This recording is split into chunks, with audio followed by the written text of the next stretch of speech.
자, 오늘 제목은 레위를 부르신 하나님 예수님입니다. 레위를 부르신 예수님.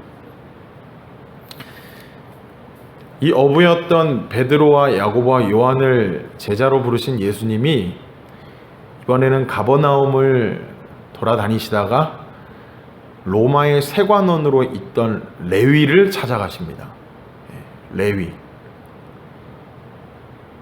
이곳은 가버나움 근교에 있는 곳인데 교통의 요충지였습니다. 다메섹하고 또 지중해를 이루는 큰 도로와 또 메소포타미아 지역에서 애굽으로 통하는 큰 도로, 그러니까 위에서 아래로 만나는 그 중심부에 있는 곳이 이 가버나움이었다 그래요.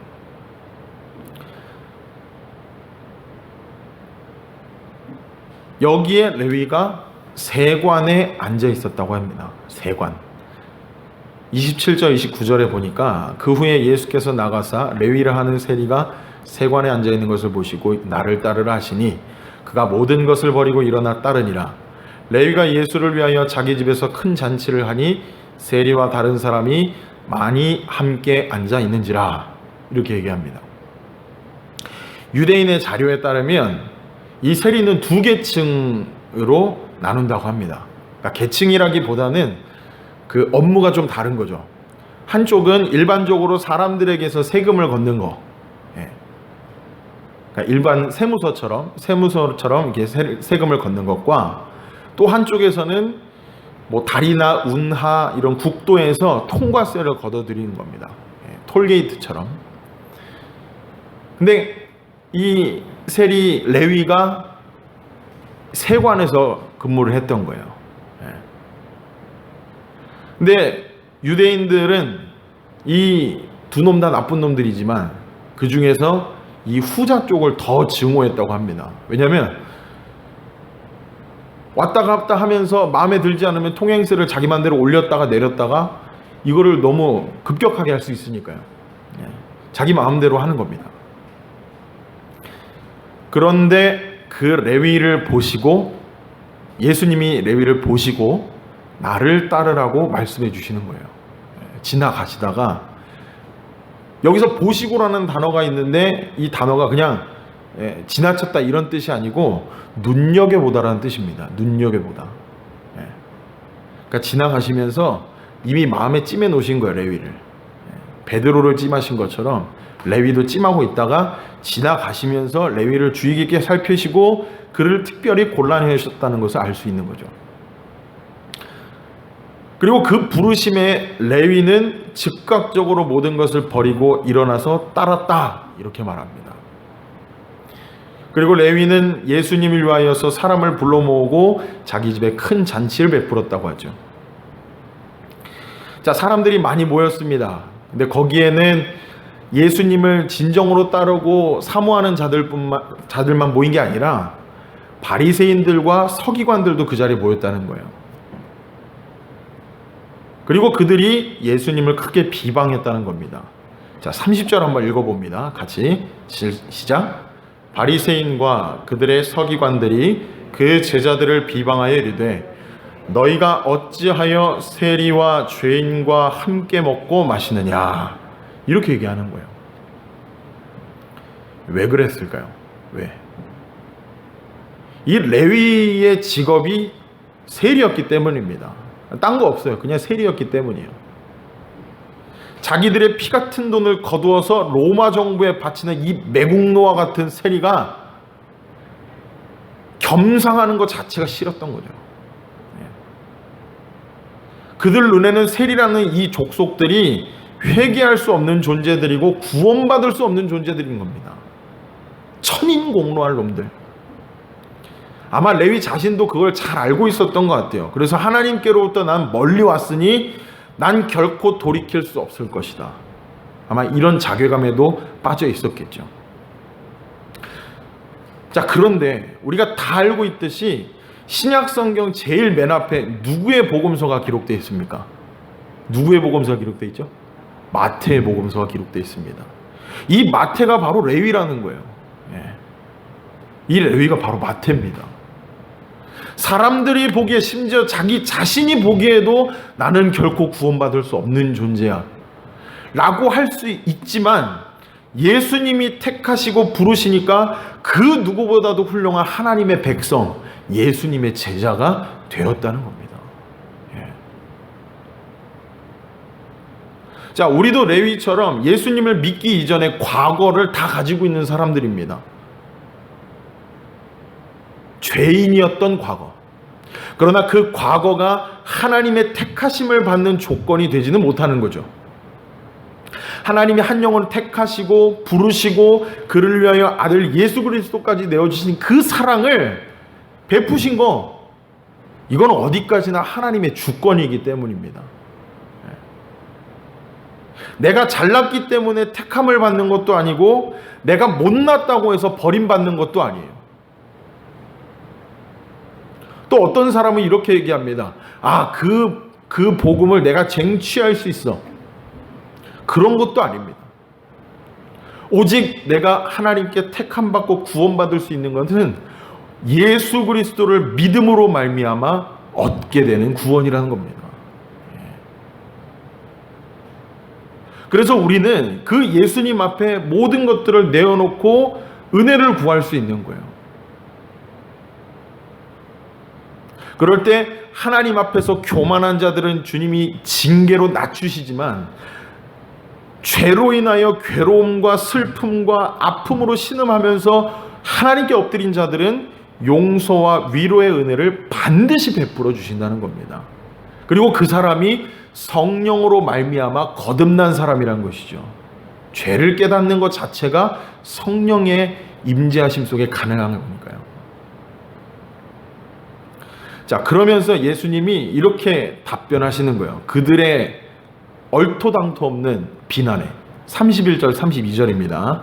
같이 읽어봅니다. 시작. 예수께서 대답하여 이르시되 건강한 자에게는 의사가 쓸데없고 병든 자에게라야 쓸데있나니 내가 의인을 부르러 온 것이 아니요 죄인을 불러 회개시키러 왔노라. 아멘. 자, 우리가 몸이 건강하면 병원에 갈 필요가 없습니다. 의사가 필요가 없는 거죠. 이거를 영적으로 해석하면 의인에게는 구원자가 필요 없는 겁니다. 여기서 건강한 자를 말하는 것은 자칭 의롭다고 말하는 저 바리새인과 서기관들입니다. 이들은 사람들의 환호와 칭송을 받고 자기들 스스로도 율법을 철저하게 지키고 있다고 생각하니까 예수님이 필요가 없는 거예요. 구원자가 필요가 없는 겁니다. 오히려 예수님이 걸림돌이 되는 것이죠. 자기가 쌓아왔던 이 공덕을 한순간에 무너뜨리고 계신 분이 예수님이시니까요. 그렇지만 병든 자에게 가장 필요한 사람은 의사입니다. 정말로 용하다고 하는 의사는 환자가 딱 와서 앉아있는 그 상태만 봐도 어디가 아픈지 금방 알아차립니다. 그리고 바로 처방을 내리는 것이죠. 이와 마찬가지로 우리의 영적인 의사이신 예수님은 수많은 죄로 얼룩지고 여러 가지 일들로 상처난 우리의 과거를 다 알고 계신다는 거예요. 그리고 우리의 상태를 딱 보자마자 진단하시는 겁니다. 넌 죄인이구나. 그리고 그 죄인들을 불러 회개시키러 왔다고 말씀하시면서 처방을 내려주시는 거예요. 자, 여기서 회개는 방향을 180도로 돌리는 것을 말합니다. 영원한 죽음이 예비된 죄의 구렁텅이를 향해 마귀에게 질질 끌려나갔던 나를 대신하여서 예수님이 모든 죄값을 다 치러주시고 그 죄의 사슬을 끊어내줘 주신 거예요. 내가 끊을 수 없었던 이 죄의 사슬을 예수님이 대신 끊어주셨다는 겁니다. 그리고 이제는 그런 나를 자녀로 삼아주시고 삶의 방향까지 돌이켜주셔서 영원한 생명이 있는 하나님의 나라로 향하게 하신다는 것이죠. 자, 그런데 우리가 기억해야 될 것은 이 과거가 내가 예수님의 은혜로 말미암아 구원받았지만 내가 그동안 살아왔던 이 과거가 그냥 사라지지는 않는다는 겁니다.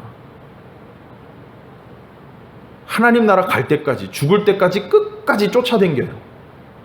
어떻게 쫓아다니냐면, 예를 들면 이런 거예요. 환자가 큰 수술을 마쳤어요.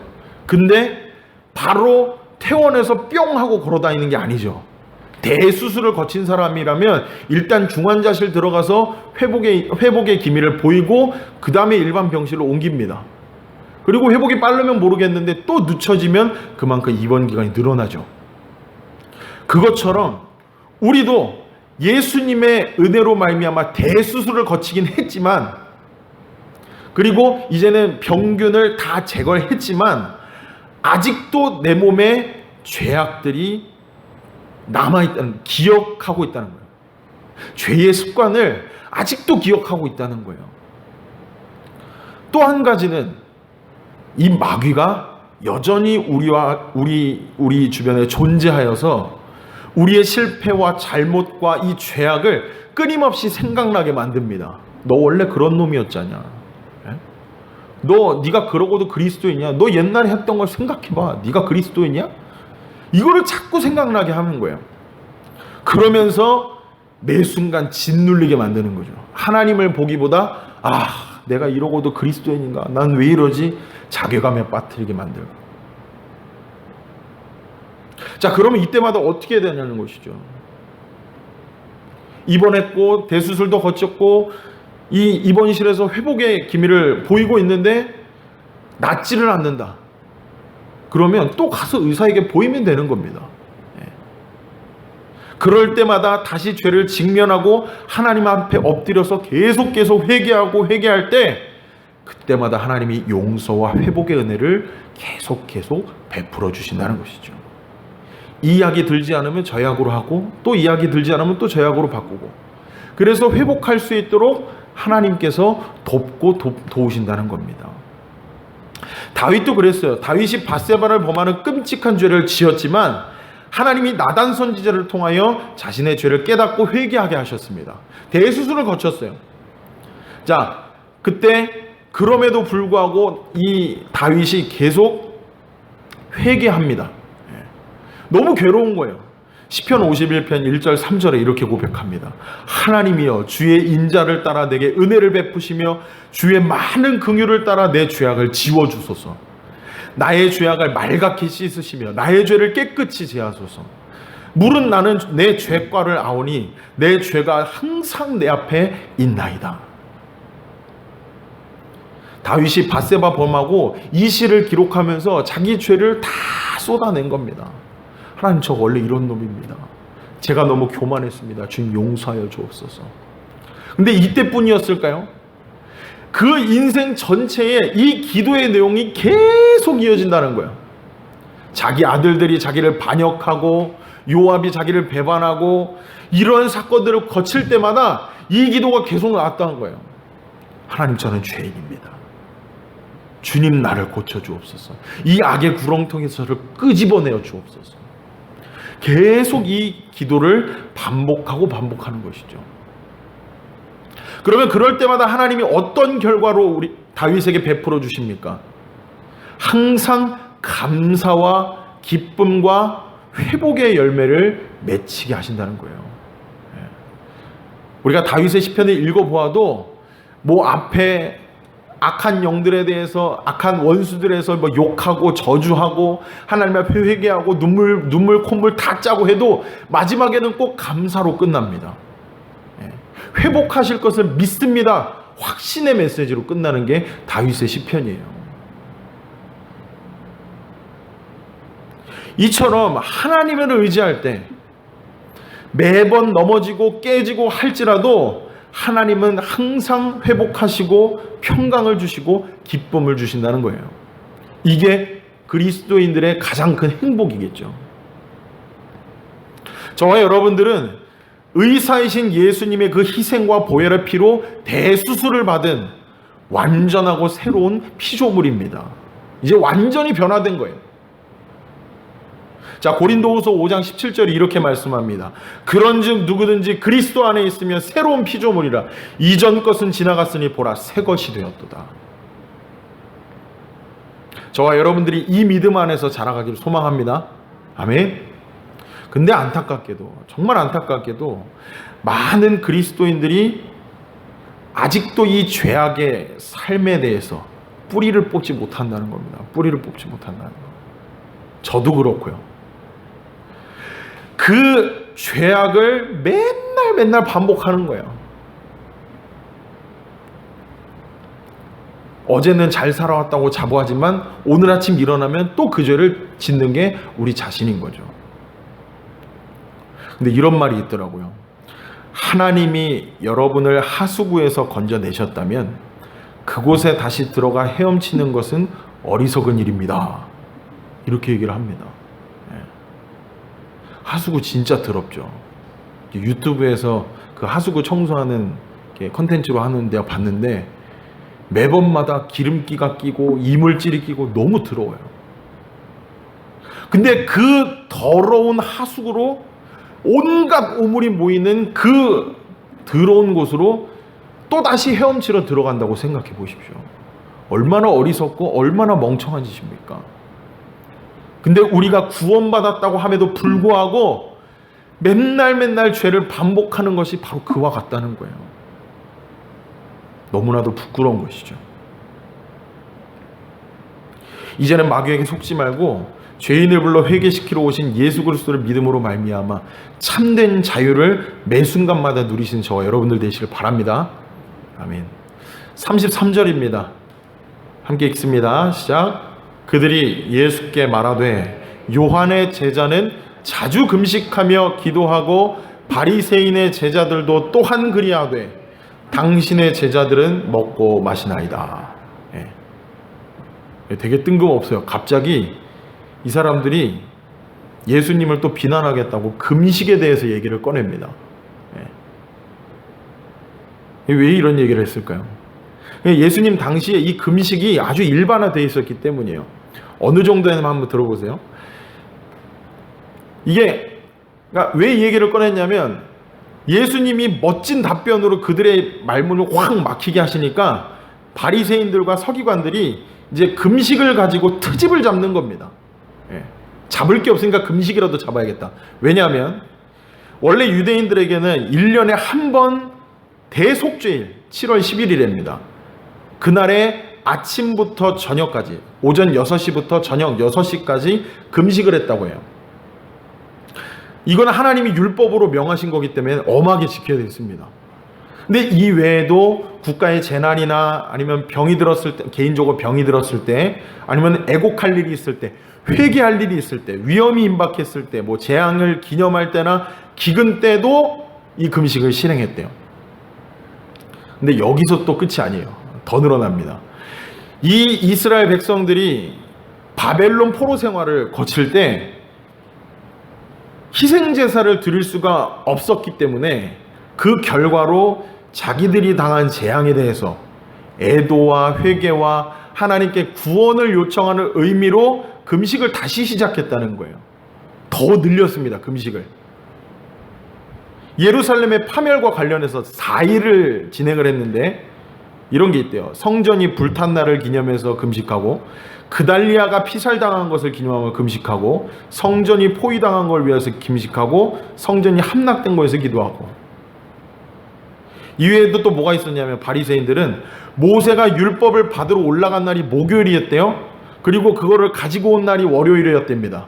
그래서 일주일에 월요일하고 목요일 이 두 날은 반드시 금식을 행했다는 겁니다. 일주일에 꼭 2번은 금식을 했다는 거예요. 그리고 거기에 더불어서 경건한 사람이라고 자부하는 사람들은 거기에다 플러스 되는 거죠. 근데 한번 생각해 보십시오. 익숙해지면 소홀해지기 마련입니다. 익숙해지면 그 의미가 희석되기 마련이에요.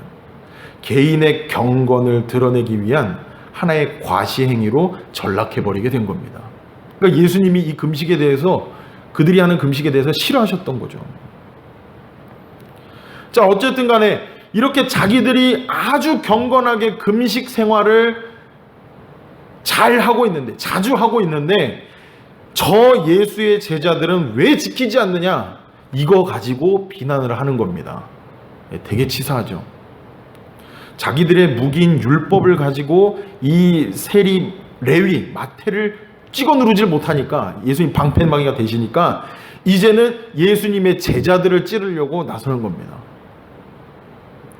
자, 예수님이 어떻게 대답하셨을까요? 34절, 35절입니다. 시작. 예수께서 그들에게 이르시되 혼인집 손님들이 신랑과 함께 있을 때에 너희가 그 손님으로 금식하게 할 수 있느냐? 그러나 그날에 이르러 그들이 신랑을 빼앗기리니 그날에는 금식할 것이니라. 아멘. 여기까지 할게요. 이게 뭐냐면 예수님이 신랑으로 오신 거예요. 그리고 혼인잔치를 베풀고 계신 겁니다. 이 땅에 오신 것 자체가 우리를 부르러 오신 것이니까 그 혼인잔치를 베풀고 있는 시간이 그 시간이었던 거예요. 그리고 제자들이 이 혼인집에 초대받는 손님으로 여기셨다는 겁니다. 예수님이 그렇게 보셨다는 거예요. 자, 한번 생각해 보십시오. 잔치집에 가는데 잔치집 가서 탁 앉아가지고 저는 금식하고 있습니다, 전 먹지 않습니다, 이러고 있다면 얼마나 웃기겠습니까? 그죠? 예. 그게 말이 안 되는 거죠. 그래서 우리의 영원한 신랑이신 예수님이 이 땅에 친히 우리 가운데 오셨는데 그 잔치의 초대는 우리가 슬퍼할 수 있느냐, 이렇게 얘기하시는 거예요, 예수님이. 그때는 금식할 게 아니라 그 잔치에 기쁨으로 참여해야 된다, 이렇게 말씀하신 것이죠. 그리고 반대로 그 예수님이 떠나가는 그날에는 너희가 슬피 울며 금식해야 될 것이다, 이렇게 말씀하는 겁니다. 자, 어떤 것을 말하고 행하는 일에 있어서 상황에 맞게 행동하는 것이 참 중요합니다. 그렇죠?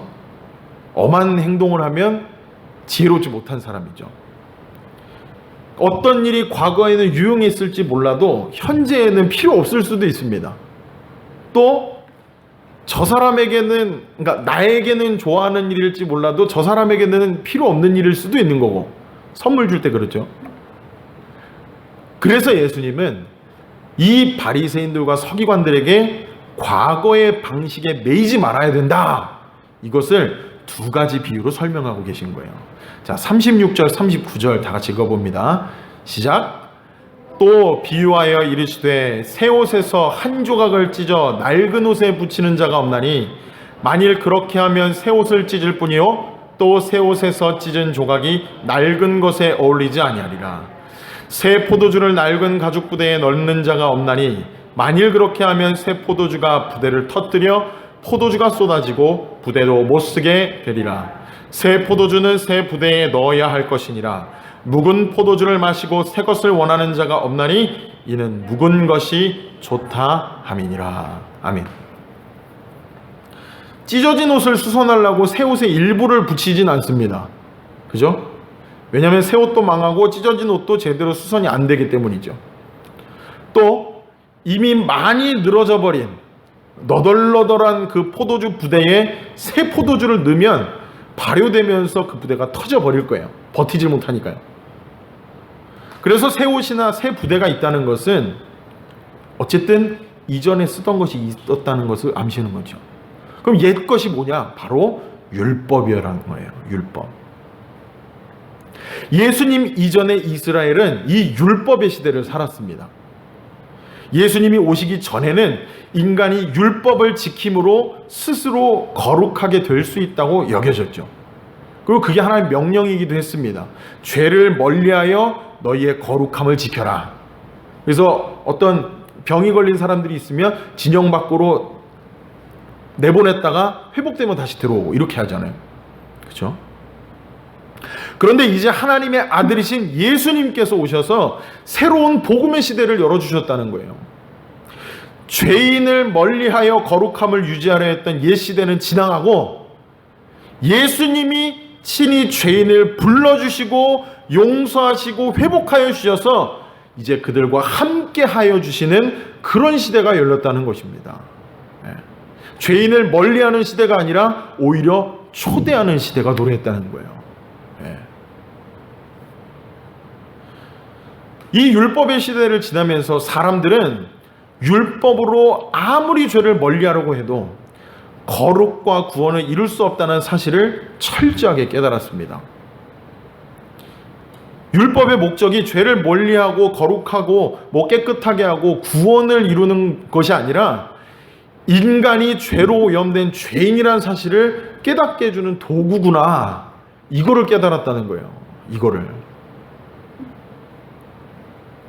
자, 그러면 이 죄악에 대해서 그리고 우리의 구원에 대해서 누가 이것을 해결해 줄 것이냐. 자, 우리는 가나 혼인잔치의 그 사건을 잘 알고 있습니다. 예수님이 거기에 가셨죠. 마리아하고 제자들하고 가셨어요. 그리고 거기서 예수님이 물을 포도주로 바꾸는 기적을 일으키셨습니다. 이 잔치의 자리에서 포도주가 없다는 것은 안고 없는 찐빵이나 마찬가지죠. 포도주가 다 떨어져서 분위기가 가라앉으려고 했던 찰나에 예수님이 기적을 일으키셔서 이 포도주를 마신 사람들이 감탄을 금치 못했다는 거예요. 어떻게 예전에 있던 포도주보다 지금 게 더 좋냐? 어떻게 그럴 수가 있냐? 이러면서 더 풍성한 연회가 된 것이죠. 이처럼 예수님이 만들어주시고 우리에게 베풀어주신 이 복음의 음료는 세상이 주는 그 어떤 기쁨과도 비교할 수 없는 그런 음료라는 거예요. 율법은 단순히 죄를 멀리하는 데 그쳤지만 이 복음은 죄의 근원 자체를 소멸시키고 하나님의 자녀가 되는 권세도 주시고 주의 보좌로 나아갈 수 있는 담력까지 베풀어 주시는 놀라운 능력의 말씀이라는 것입니다.